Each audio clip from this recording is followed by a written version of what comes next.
Water signs, tignan po natin kung ano yung mensahe para sa iyo ngayong araw. Keep in mind po na ito ay general reading lamang, so hindi po lahat ay makaka-relate, so be open-minded. Sa mga hindi pa po nakasubscribe dito sa ating channel, please subscribe na po kayo and pa-like na din po ng ating video. At sa mga nais pong mag-avail ng ating private readings, ng ating Evil Eye Amulet Necklace at ng ating Tears Bracelet, makikita nyo po yung link sa description box. Tarot Intentions by Aliana Reyes. We have hammer. May nagpapagawa ba dito ng bahay? Ayan.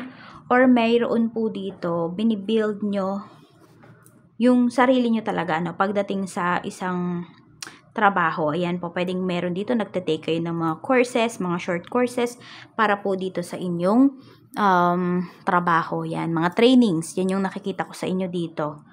You are working on it talaga. Okay? You are working for that position, for that job, for that goal. Yan po. Meron din, pwedeng pinanghinaan kayo ng loob nitong mga nakakaraan, tas ngayon lang ulit kayo nagkaroon ng lakas ng loob. Ayan po, parang alam mo yun, parang hindi naman kayo back to zero, no? Pero feeling mo para ka ulit nagsisimula talaga. Pero may mga alam ka na rin dito. Pwedeng medyo matagal kayong nahinto dun sa inyong ginagawa. Sabihin natin yung iba sa inyo. Sabihin na lang natin you have talent. And isa sa mga talent mo, isa sa mga gift mo is marunong kang mag-painting. Pero ang tagal mo siyang hindi ginawa. Parang tinalikuran mo siya, ganon. Or not, hindi naman totally tinalikuran, pero hindi mo kasi siya maharap before dahil nga madami kang ibang gagawin. So parang ngayon, ayun, nagsasanay ulit yung iba sa inyo. You know, parang nire-refresh ninyo, ayun, nire-refresh ninyo yung mga kaalaman ninyo towards dun sa isang bagay. Tingnan natin ano pa yung mensahe, Spirit Guide. Mensahe po natin kay water signs, Cancer, Pisces, and Scorpio. We have reflecting. Ayan. Meron tayo dito. Okay. Ayun. Nag-aano yung iba sa inyo. Ayan, ang nire-rebuild ninyo dito yung finances ninyo. Parang, oo, gusto nyong makarecover. Kasi, parang, kung saan-saan nyo ba ginastos yung pera ninyo before. Alam mo yun, alam mo na nagkamali ka ng paggastos or pinagkagastosan mo ng pera. Yung iba po sa inyo, pwedeng order kayo ng order online. Meron din naman dito, pwedeng, ayan, ginamit kayo ng mga kaibigan po ninyo. Tinuring yung mga kaibigan, pero may kailangan lang pala sa inyo. 'Di ba? Kaya kayo kinaibigan kasi pwedeng iba sa inyo kasi water signs ay galante po kayo. Pag mayroon kayo, ayun, nag-share talaga kayo. Kaya lang minsan pwedeng na-overshare. No, I mean, madami kayong nasi-share sa ibang tao na nakakalimutan ninyo na magtabi para sa kinabukasan. Tignan po natin. So, ayan, ngayon nakapag-isip-isip ka na kung ano ba yung mga gagawin mo, ano ba yung mga hakbang na gagawin mo, ayan nga, para makabangon po ulit. Tignan natin, ano pa yung mensahe para sa'yo. Mensahe pa po natin, Spirit Guide, for water signs, Cancer, Pisces, and Scorpio. Meron tayong 7 of Cups. Ayan, marami naman pong darating na opportunities para sa inyo. And yung iba sa inyo, pwedeng wala kayo masyadong pera na hawak, no? Pero, sagana naman po yung iba sa inyo sa pagkain. So, meron dito, 'di ba, yung parang hindi masyadong gumagastos sa luho, pero sa pagkain yan. Pwede po na may mga stocks kayo ngayon sa bahay. Pwede yan din yung inaalala ninyo. We have 5 of Cups. May regret nga iba sa inyo. So, baka hindi naman kayo nakabili ng mga stocks sa bahay kung ano-ano yung pinagbibili ninyo at pinagkagastosan ninyo. Baka ginastos nyo nga po sa ibang tao. So, may panghihinayang talaga kayo dito. Yung sana pala, binili ko na lang ng ganito. Diba? Kahit magkano yun, kahit magkano lang yung pera na yun na nagastos po ninyo, may panghihinayang pa rin kayo na nararamdaman dito. Tignan natin ano pa yung mensahe, Spirit Guide. Meron tayo ditong King of Wands. Okay. May energy dito ng lalaki. Okay. This could be you. Okay? This could be your energy. Sabihin na lang natin yung iba sa inyo, no? Mas ano man pakinggan, pero pwede ngang naging galante talaga kayo. Medyo nagpasikat yung iba sa inyo. Water signs. Kaya ngayon, medyo nagsisisi kayo dito. Ayan, medyo nagpasikat yung iba sa inyo dito. Hindi ko lang alam kung anong paraan niya, naubos pa talaga yung pera ninyo, ganyan. Or, pwedeng yung skills ninyo dito yung pinakita ninyo towards other people, pero napintasan pa kayo. Yung tipong ganun. So, iba-iba naman yan. Hindi lang yan about sa pera.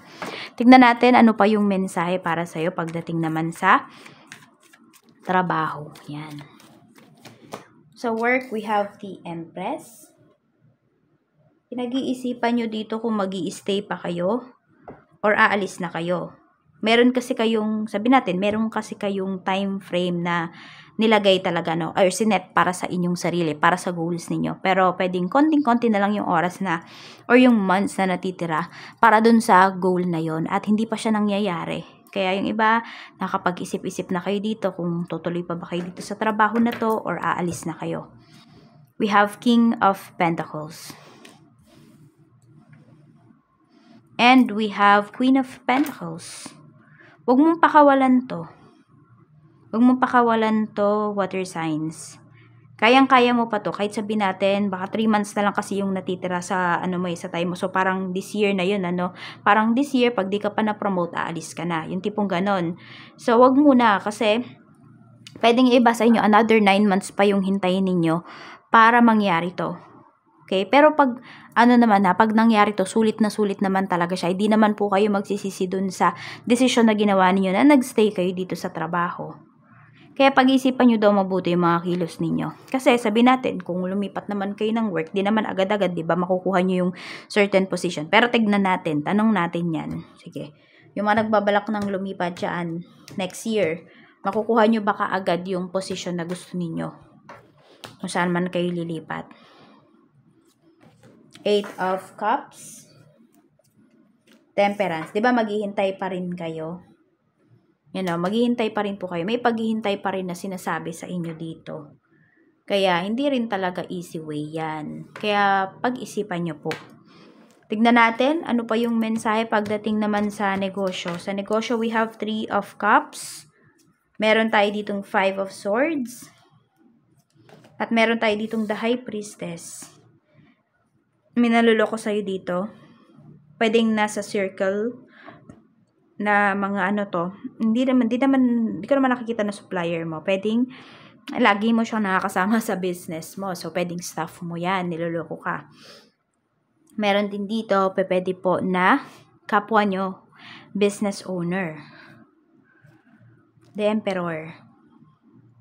Mukhang may nilalatag to na na transaction, business deal, pero baka siya lang kasi yung kumita. May panloloko kasi na lumalabas eh. Or pwedeng outside your business. Ibang business yung ino-offer sa'yo, ibang industry, no? Ibang business yung ino-offer sa'yo nung tao na to.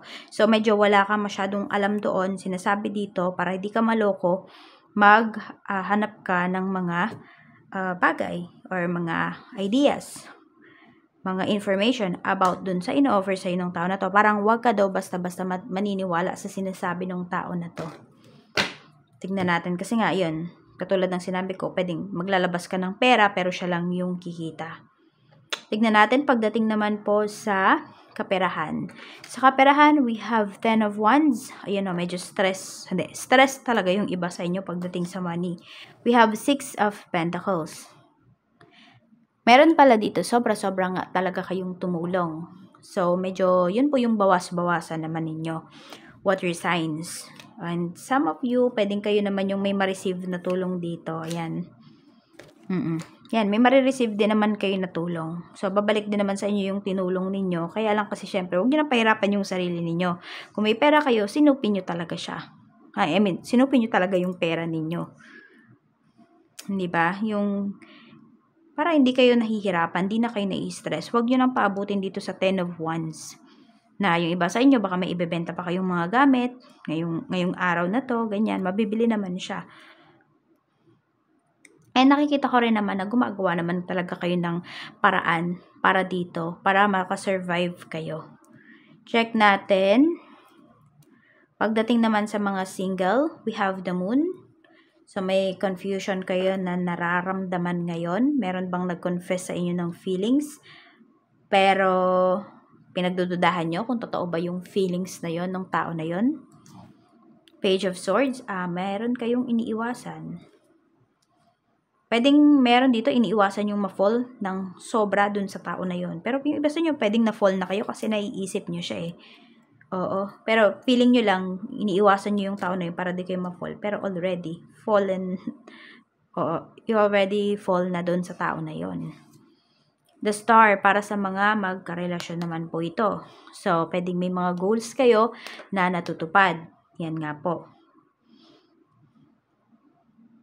Diba? Same kayo dito ng person mo, ng karelasyon mo na nag-e-effort. We have the Hermit.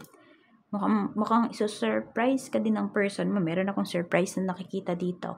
Para po sa mga mag-asawa naman, we have 8 of Swords. May nagbubulag-bulagan. Okay, yung pagbubulag-bulagan na to, pwedeng may kaugnayan dito. Ilang ulit na yung ginagawa ng asawa mo. Bad habits, addictions niya. Nagbubulag-bulagan ka lang dito. Pwedeng sinasabi mo sa sarili mo na magbabago din siya. Or hindi ka na makakaalis dito sa relationship na ito. Pwede, no?